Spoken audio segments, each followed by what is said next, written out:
Jin leaned against the dirty window of the bar on Nexus 7 space station. Through the smudged glass, he watched ships come and go. None of them were from Earth. None had been from Earth for 50 years. "Another drink?"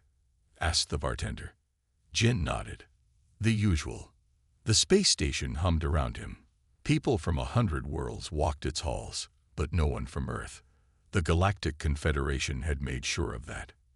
50 years of blockade. 50 years of silence. Jin had never seen Earth. He was born on a colony world to parents who had once called Korea home. They told him stories of blue oceans and green mountains, of cities that shone at night, of a world that once led humanity to the stars before it was cut off from them. His comm unit buzzed. Jin pulled it from his pocket and read the message. Asterisk got what you asked for. Meet at the usual spot. Asterisk. Jin smiled. Hyun always found a way to get information no one else could. He paid for his drink and left the bar. The corridors of Nexus 7 were crowded. Aliens of all types mixed with humans from the colonies. Jin moved through them with the ease of someone who had lived their whole life in such places. He was a smuggler, an information broker, a man who lived in the spaces between rules. At the end of a narrow passage, Jin found the door he was looking for. He knocked 3 times, paused, then twice more. The door opened. Hyun stood inside. He was older than Jin by 20 years, with gray streaks in his black hair. His eyes were sharp and alert. "You're late," Hyun said. "The station is busy today. Confederation ships at 3 docks." Hyun nodded. "They're everywhere these days, nervous about something." Jin sat at the small table in the room. "Tell me what you found." Hyun pulled out a data chip. "It wasn't easy to get this. Cost me 3 favors and almost got me caught. Is it worth it? You tell me."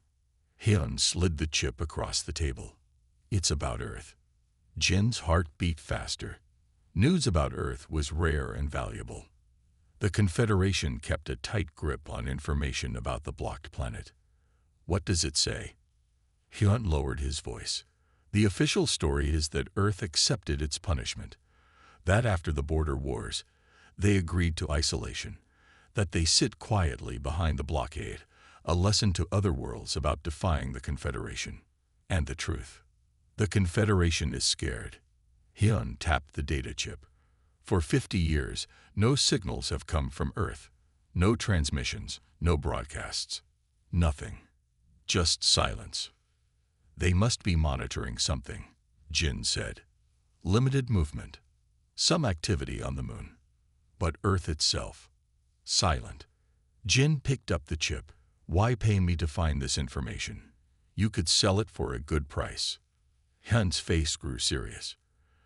"Because I intercepted a high-level diplomatic transmission yesterday. Something big is happening. The Confederation is reinforcing the blockade, doubling the number of ships." "Why? After 50 years of nothing." "That's just it," Hyun said. "They detected something. A new energy signature. Something they've never seen before." Jin felt a chill. "What kind of energy?" "Unknown. But it scared them enough to send their fastest ships to Seoul. The transmission used a word I've never seen in Confederation communications before." "What word?" Hyun looked Jin in the eyes. "Fear."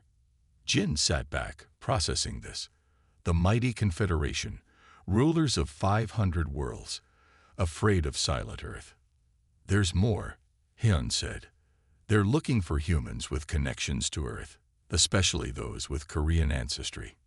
Jin understood at once. "Like me." Hyun nodded. "Like you. That's why I called. You need to be careful, or better yet, disappear for a while. Or," Jin said slowly, "I could find out what Earth has been doing all these years." Hyun shook his head. "The blockade is impossible to break, even for someone like you." Jin smiled. "Nothing is impossible for the right price." He stood up. "And I think it's time humanity learned what's been happening on our home world." Outside the window, the stars looked cold and distant. Somewhere among them was Earth, silent for 50 years. But perhaps, Jin thought, it was not the silence of defeat. Perhaps it was the silence before a storm. Jin sat in his small ship, the Songbird, staring at the data chip Hyun had given him. His fingers moved quickly over the control panel, running security checks. Only when he was sure no one could spy on him did he insert the chip. The screen filled with Confederation symbols. Jin had learned their language years ago. It helped in his smuggling work. He read slowly, his eyes growing wider with each line. "This can't be real," he whispered to the empty cabin. The message was from a high-ranking Confederation official to the Supreme Council. It spoke of a technology developed on Earth that broke all known rules of space travel, a technology that could make the Confederation's control of the galaxy meaningless. Jin leaned back in his chair.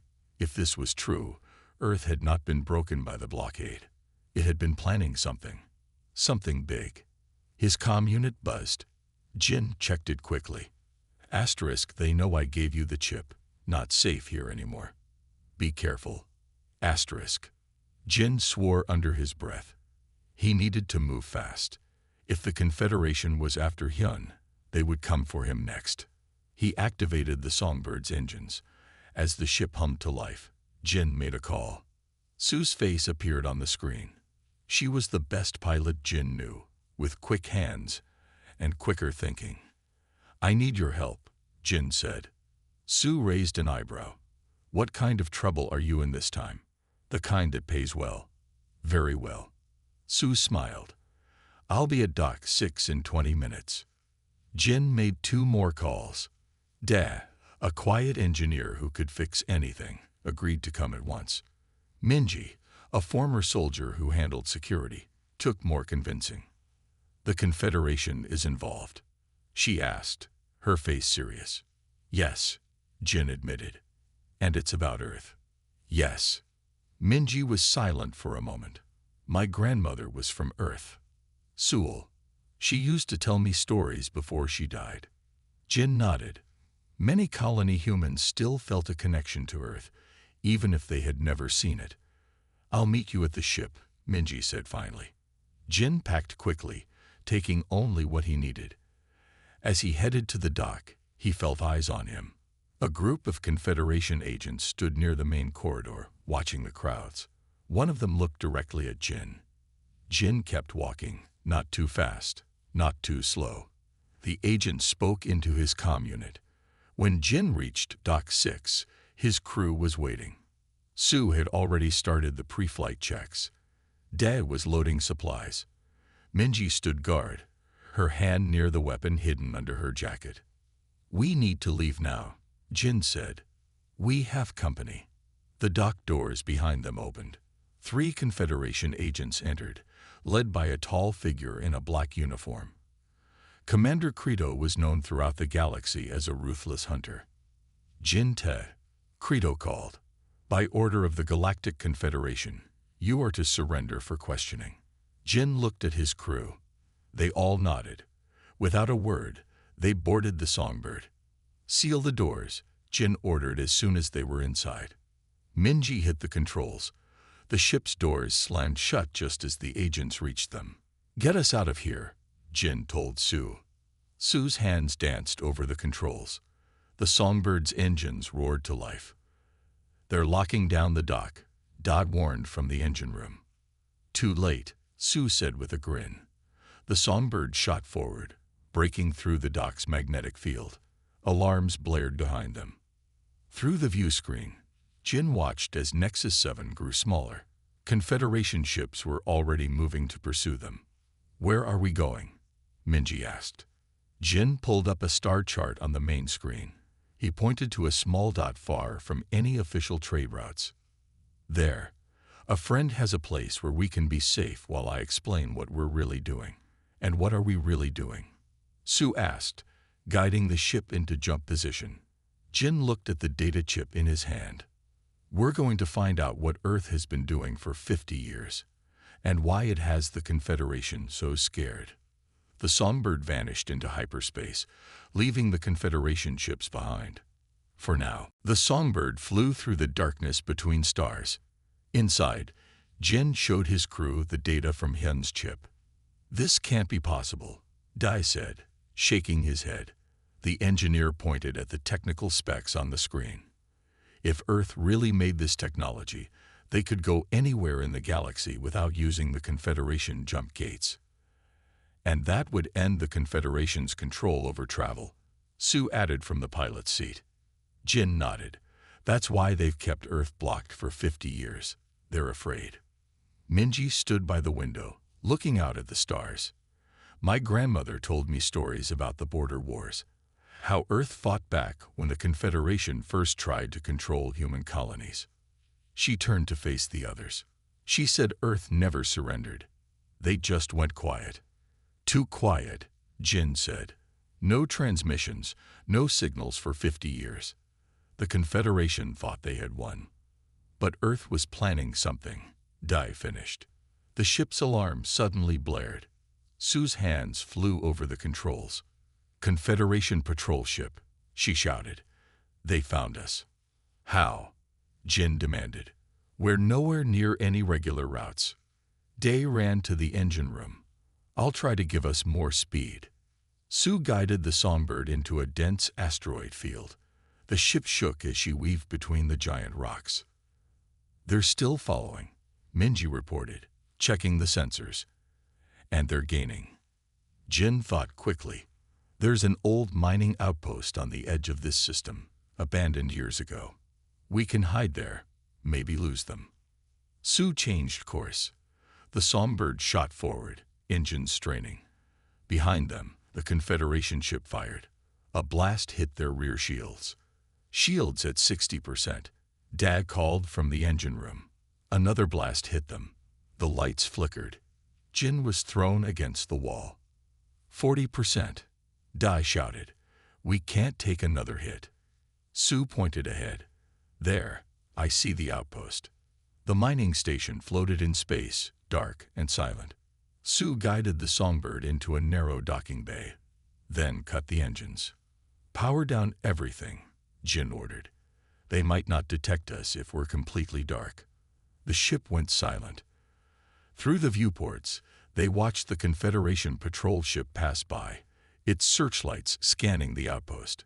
"They're leaving," Minji whispered after several tense minutes. Jin let out a breath he didn't know he was holding. "We need to check the ship for tracking devices. They shouldn't have been able to find us so easily." While Dai and Sue examined the ship, Jin looked more closely at the data from Hyun. Hidden in the technical files was a message that Jin had missed before.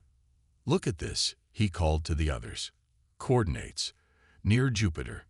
"Jupiter?" Minji asked. "That's in Earth's solar system, inside the blockade." Jin nodded. "And there's a message with it. Earth's watch never ended." "What does that mean?" Sue asked. "I think," Jin said slowly, "it means Earth has an outpost there, one the Confederation doesn't know about." Day came back from the engine section, his face grim. "I found a tracking device, advanced type. Someone put it on our ship before we left Nexus 7. "Can you remove it?" Jin asked. "Already did. But there's something else. The device wasn't Confederation technology." "Then whose was it?" Minji asked. Day looked at each of them. "One of us must have placed it there. Someone on this ship is working for the Confederation." Silence fell over the crew. Jin looked at his three companions, people he had trusted. One of them was a traitor. "We need to get to those coordinates," Jin said finally. "If Earth really has a secret outpost, we need to find it, before the Confederation does." "And how do we do that when we can't trust each other?" Minji asked. Jin looked at the star map showing the path to Jupiter. "We watch each other. And we keep going. Earth has been silent for 50 years. It's time we found out why." After 3 days of tense travel, the Songbird reached Jupiter. The giant planet filled their view screen, its swirling storms a mix of orange and red. No one had slept well. Everyone watched everyone else, wondering who had placed the tracking device. "The coordinates point to Europa," Sue said, guiding the ship toward Jupiter's icy moon. Jin stood behind her, watching closely. Any signs of Confederation ships? None yet, Sue replied. But the blockade around Earth would detect us if we get much closer to the inner system. Minji checked her weapons. I still don't understand how we're supposed to find an outpost that's been hidden for 50 years. We follow the coordinates, Jin said simply. As they approached Europa, their sensors showed nothing unusual. The moon was just ice and rock, its surface cracked like broken glass. There's nothing here, Daz said from the engine room. The coordinates must be wrong. No, Jin insisted. It's here. We just can't see it. Sue flew the songbird low over Europa's surface. Suddenly, their communication system activated on its own. A voice spoke, using an old Earth language that Jin recognized from his parents. It's Korean, he told the others. He listened carefully, then replied in the same language. What did they say? Minji asked. They asked who we are. I told them we're looking for Earth's outpost. The voice spoke again. Jin's face showed surprise. They want us to follow a signal. They're opening something below us. The ice surface of Europa split open, revealing the hidden entrance. Sue guided the songbird down into the darkness. Metal doors closed above them. They landed in a large hangar built inside the moon. As the ship's doors opened, Jin saw people waiting for them. They wore uniforms with an old Earth symbol, a globe with the Korean peninsula highlighted. A woman stepped forward. She had the rank of captain on her uniform. I am Captain Song, she said in the common language. How did you find this place? And why are you here? Jin showed her the data chip from Hyun. A friend gave me these coordinates. He said Earth has been developing something that scares the Confederation. Captain Song studied Jin's face. You have Korean ancestry. My parents were from Busan, Jin confirmed, before they fled to the colonies during the border wars. Captain Song nodded to her soldiers. They lowered their weapons but remained alert. Come with me, she said. There's something you need to see. Captain Song led them through tunnels carved into Europa's ice. They passed rooms filled with equipment and people working. Everyone moved with purpose. How long has this base been here? Jin asked. 47 years, Captain Song replied. Built in secret after the blockade began. The Confederation never found it because we developed ways to hide our energy signatures. They entered a large room dominated by a window looking into an even larger chamber. Through the glass, Jin saw a massive engine unlike anything he had ever seen. It glowed with a strange blue light that seemed to bend the space around it. What is that? Dai asked, his engineer's eyes wide with wonder. We call it the Howl, Captain Song said. It's a new type of drive that creates pathways through space. Not hyperspace jumps like the Confederation uses. Something different. Something better. Better how? Minji asked. The Confederation controls all hyperspace routes. Their gates are the only way to travel between star systems quickly, Captain Song explained. Without them, travel takes years. That's how they control everything. And this breaks their control, Jin realized. Captain Song nodded. The Howl creates what we call quantum tunnels. Ships can move instantly between points in space without using the gates. That's why they're afraid, Sue whispered. Yes, Captain Song agreed. Because once the Howl is ready, Earth won't be silent anymore, and humanity won't be controlled anymore. She turned to face Jin and his crew. The question is, are you really here to help us? Or did you bring the Confederation to our door? Captain Song's question hung in the air. Jin felt his crew tense around him. We're not with the Confederation, Jin said firmly. We want to help Earth. Captain Song studied each of them carefully. We have ways to check if you're telling the truth. She pointed to a small room. Our security team will speak with each of you separately. Hours later, after many questions, Captain Song called them back together. We believe you, she said, and we need your help. The Howl is almost ready, but Earth needs more time. We must deliver important data to our allies in the outer systems. She held up a small device. This contains the final calculations for the Howl. Our allies need this to prepare their ships. Why us? Minji asked. You have your own ships. The Confederation watches our ships closely, Captain Song explained. But you can move without drawing attention. You're smugglers, used to staying hidden. Jin nodded. We'll do it. There's one more thing, Captain Song said. One of you placed a tracking device on your ship. All 4 crew members stared at each other. We found it in your engine logs, Captain Song continued. It was activated just before you left Nexus 7. Day stepped forward. I found and removed the device, but I couldn't tell who placed it. Captain Song handed Jin the data device. Take this to the coordinates I've given you. Our allies are waiting. And watch each other carefully. They returned to the Songbird. As they prepared to leave Europa, Jin divided the crew. Minji, stay with Sue in the cockpit. Dae, you're with me in the engine room. They launched from the hidden base, the ice doors opening just long enough for them to exit. As they cleared Europa, alarm signals blared. Confederation ships, Sue called out. They're coming from behind Saturn's rings. How did they find us? Jin demanded. They must have been waiting, Minji said, checking her weapons, watching for any ships near Jupiter. Full speed, Jin ordered. Head for Saturn. We can use the rings for cover. Sue guided the Songbird toward the giant ringed planet. 3 Confederation ships followed, gaining quickly. They're faster than us, Dae warned from the engine room. I can give you more power, but not for long. Just get us to the rings, Sue replied, her hands dancing over the controls.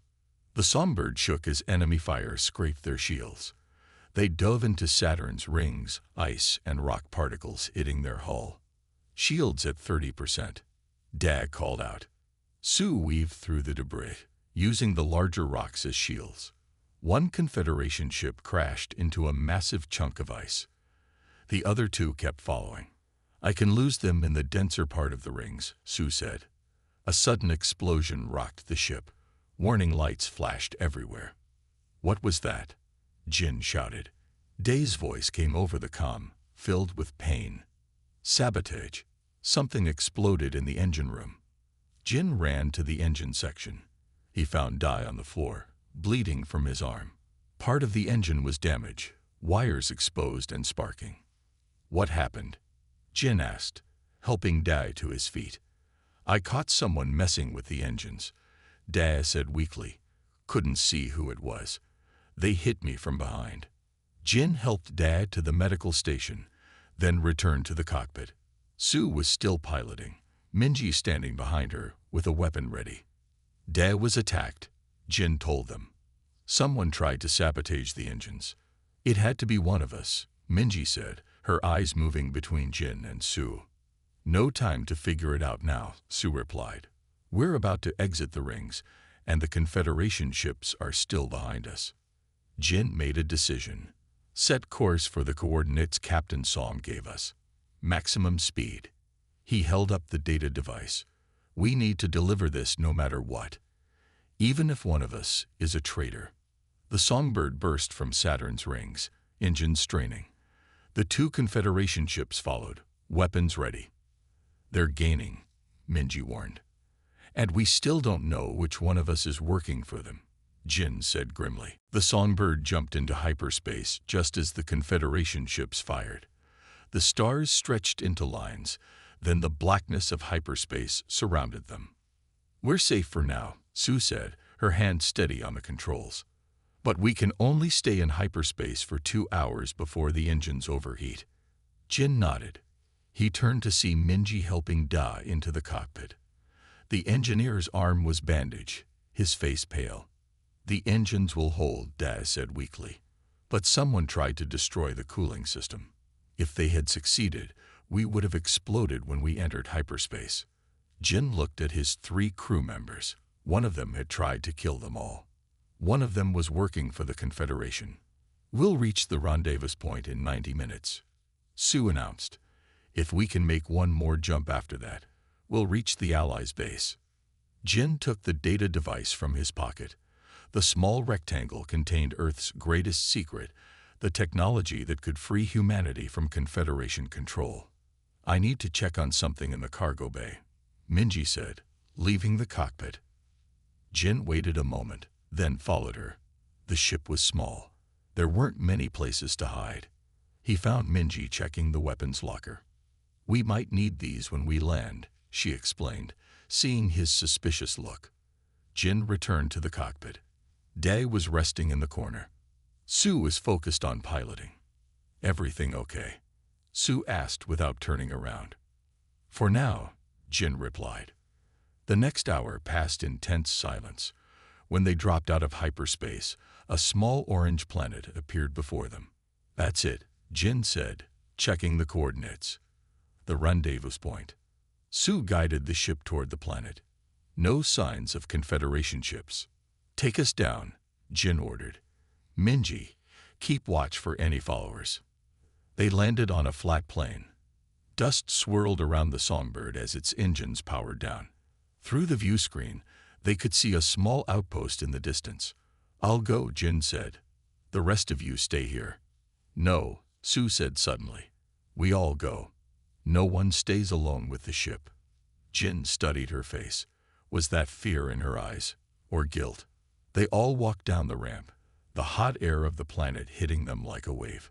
Minji took the lead, weapon ready. Dae followed, still moving slowly from his injury. Jin and Sue came last. They were halfway to the outpost when Jin heard a click behind him. He turned to see Sue pointing the small Confederation weapon at his head. "Give me the data device," she said quietly. "Sue," Jin couldn't believe it. "You're the traitor." "There are no allies here," Sue said. "This is a Confederation monitoring station. I've been working for them from the beginning." Minji raised her weapon, but Sue shook her head. "Don't. I've already called for backup. Confederation ships will be here in minutes." "Why?" Dae asked, his face showing pain and betrayal. "Why work for them?" "Because Earth is wrong," Sue replied. "The Howl technology won't free humanity. It will start another war. Millions will die, just like in the border wars." Jin remembered what Captain Song had told them about the Howl. With it, Earth could break the blockade. Humanity could spread throughout the galaxy without Confederation control. "That's not your choice to make," Jin said. "The Confederation keeps peace," Sue insisted. "Without their control, humans would fight each other again. Colony against colony. Earth against all. I saw it as a child." Sue held out her hand. "The device, Jin. Now." Jin slowly reached into his pocket, but instead of the data device, he pulled out a small flash grenade he had taken from Minji's weapons locker. He threw it at Sue's feet. The explosion of light blinded her. Minji moved fast, tackling Sue to the ground. "Back to the ship," Jin shouted. As they ran, the sky filled with Confederation ships. Commander Credo had found them. "We can't leave her," Dae said, looking back at Sue, who was getting to her feet. Jin made the hardest choice of his life. "We have to. For Earth." Jin, Minji, and Dae ran to the Songbird as Confederation ships filled the sky. Sue shouted behind them, but her words were lost in the roar of engines. "Can you fly this thing?" Jin asked Dae as they reached the ship. "Not as well as Sue, but yes," the engineer replied. They closed the doors just as troops began to land. Dae took the pilot's seat, his injured arm making his movements stiff. The Songbird lifted off, shaking under enemy fire. "The coordinates Captain Song gave us had a backup location," Jin said, checking the data device. "Set course for these numbers." Dae nodded and punched them in. The ship jumped to hyperspace just as Commander Creo's cruiser appeared above them. "That was too close," Minji said, checking their shields. "We're down to 15% power." "Will we make it to the backup location?" Jin asked Dae. "If we're lucky," the engineer replied. "The engines are damaged from Sue's sabotage." 3 tense hours later, they dropped out of hyperspace near a small blue-green moon orbiting a gas giant. No signs of pursuit, Minji reported. As they approached the moon, their communication system activated. A voice spoke in Korean, then switched to the common language. "Identify yourselves." "We come from Captain Song," Jin replied. "We have data about the Howl." After a moment of silence, the voice returned. "Follow the beacon to landing pad 3. The songbird descended through clouds to find a hidden base built into the side of a mountain. Ships of many designs filled a large hangar. None were Confederation vessels. When they landed, armed guards met them. They were led through corridors until they reached a large room filled with maps and screens. A woman stood at the center, studying a star chart. She turned as they entered. "I am Un," she said, "leader of the Free Systems Alliance. You have something for us." Jin handed her the data device. "From Earth. It contains the final calculations for the Howl." Un plugged the device into a computer. Information filled the screens around them. She studied it, then smiled. "This is what we've been waiting for," she said. "With this, we can finish our own Howl engines." "Your own engines?" Dai asked, surprised. "You've been building them too?" Un nodded. "For 20 years, Earth has been sending us parts and plans in secret, small shipments that the Confederation never detected." She pointed to the star chart. It showed hundreds of small dots spread across the galaxy. "Each dot is a human colony or station," Yun explained. "Most are controlled by the Confederation, but many have secret allies waiting for Earth's signal." "What signal?" Minji asked. "The Howl," Yun said simply.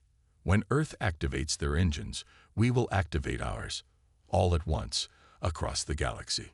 Jin looked at the map with new understanding. Earth's plan wasn't just to break free.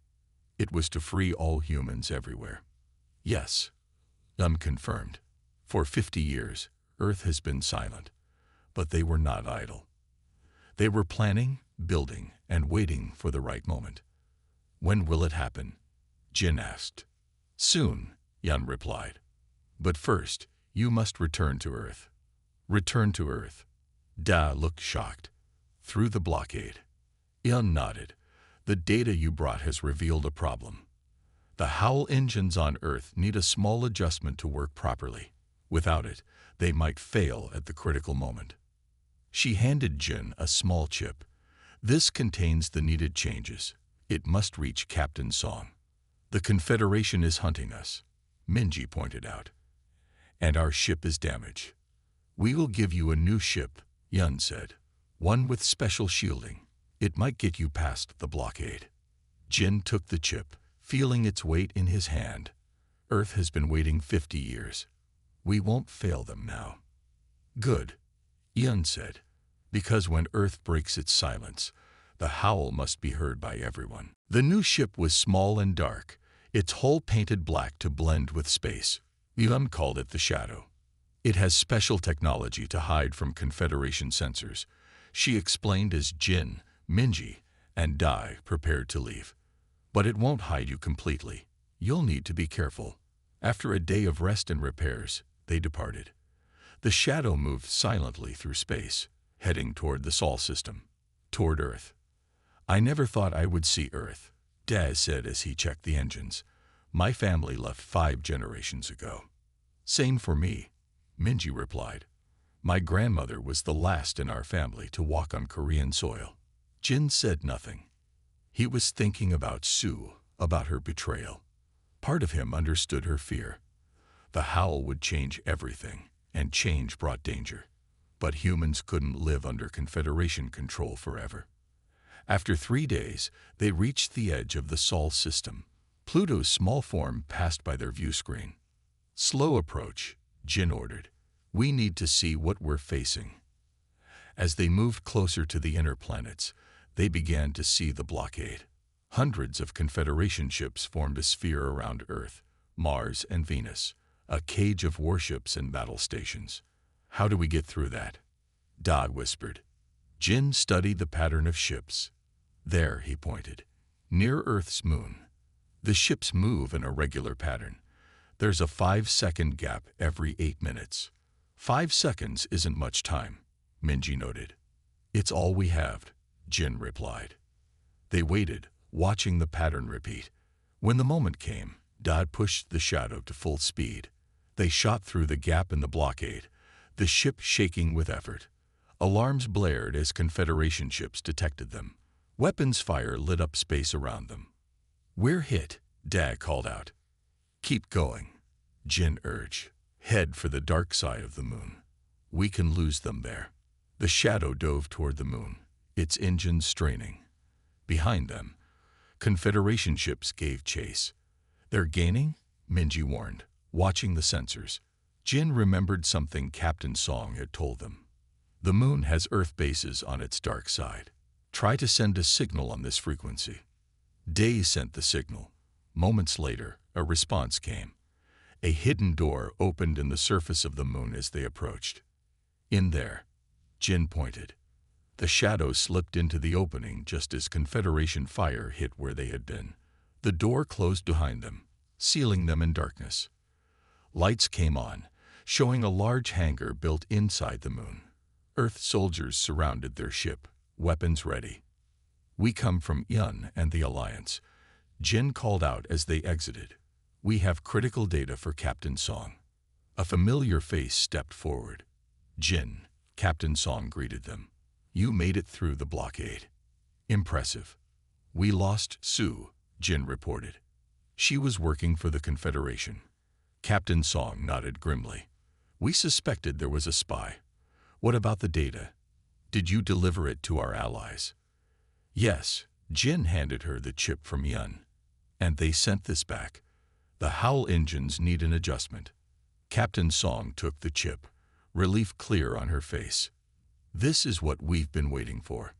Come with me." She led them to a transport ship that took them down to Earth's surface. As they descended through clouds, Jin saw the blue oceans and green lands his parents had described. And then mountains and cities appeared. They landed in a hidden base built into a mountain. "Welcome to Korea," Captain Song said. "The heart of Earth's resistance." Jin stepped out onto Earth's soil for the first time in his life. The air smelled different from any planet he had visited. This was the home his ancestors had left, the planet that had been silent for 50 years. "The Howl will be ready tomorrow," Captain Song told them. "You arrived just in time." Jin looked up at the sky, where the Confederation blockade waited, unaware of what was coming. "Tomorrow," he said, "Earth breaks its silence." Dawn broke over Korea. Jin stood on a hill overlooking a valley where Earth ships were hidden under camouflage nets. Hundreds of them, built in secret over 50 years, each one equipped with the Howl engine. "It's time," Captain Song said, joining him. "The adjustments have been made. The Howl is ready." They walked to a command center built into the mountain. Engineers and soldiers moved quickly, preparing for what was to come.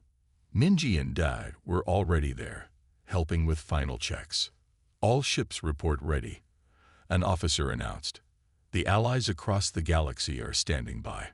Captain Song looked at Jin. "We wouldn't be here without you. Your crew got the data to our allies and brought back the critical adjustments." Jin thought of Sue. Even she had played a part, though not as she intended. Her betrayal had taught them to be more careful. "What happens now?" he asked. "Now," Captain Song said, "Earth speaks again." She pressed a button on the command console. Across the valley, the camouflage nets fell away, revealing the Earth fleet. Ships of all sizes, built for a single purpose: freedom. Alarms began to sound.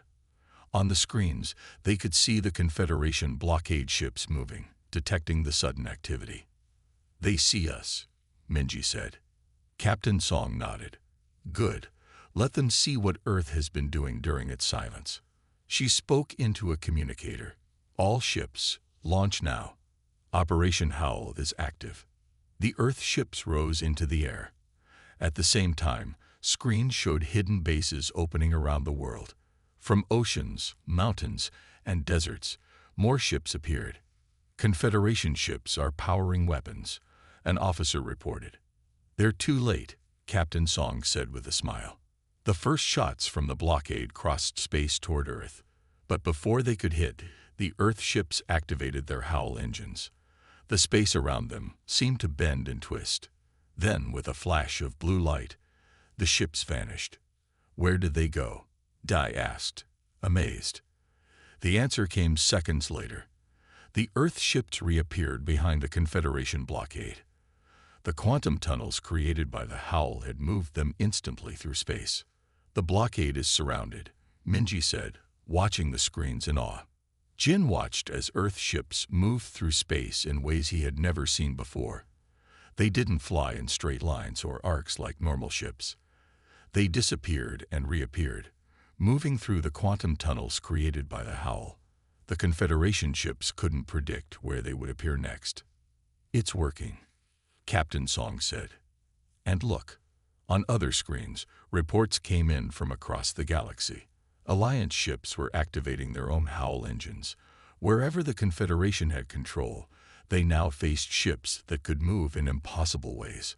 This is why Earth was silent, Jin realized. Not just to build the Howl, but to give everyone a chance to fight back at once. Captain Song nodded. 50 years of silence. 50 years of work. For this moment, the Confederation blockade was breaking apart. Some ships surrendered. Others retreated. Earth was free. "We have a ship ready for you," Captain Song told Jin, Minji, and Dai. With a Howl engine. The Songbird, rebuilt and better than ever. "Where will we go?" Dai asked. "Anywhere," Captain Song replied. "The galaxy is open to us all now." Later that evening, Jin stood on Korean soil, looking up at the stars. Above him, Earth ships moved freely for the first time in 50 years. No blockade, no control. He thought about his parents, who had fled Earth during the border wars. They had never lived to see this day, but they would have been proud. A gentle wind blew across the hills. Jin closed his eyes and listened. After 50 years of silence, Earth's voice had returned to the galaxy, and it was not a whisper or a plea. It was a howl.